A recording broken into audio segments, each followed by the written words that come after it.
ఈ మొదటి కీర్తనలో 3వ వచనంలో ఉంది, అతడు చేయనదంతయు సఫలమగును అని దేవుని యొక్క లేఖనము మనకి సెలవిస్తూ ఉంది.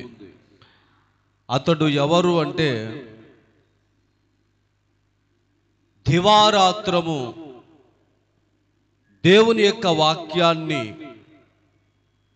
ఎవరైతే ధ్యానం చేస్తారో, దివారాత్రము దేవుని వాక్యాన్ని ఎవరైతే పఠిస్తారో, ధ్యానిస్తారో, ఆ వ్యక్తి ఎలా ఉంటాడంటే,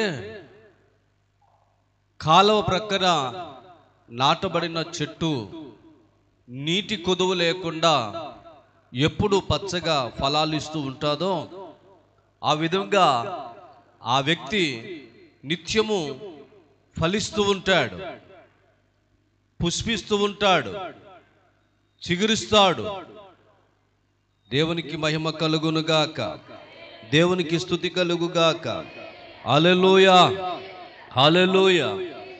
కాబట్టి దేవుని ప్రియమైన వారులారా, మరి దినమందు మరి క్రైస్తవ బిడ్డలను మనం గమనిస్తూ ఉన్నట్లయితే, దేవుని వాక్యం పట్ల ఆకలి లేదు, ఆసక్తి లేదు, ఆశ లేదు.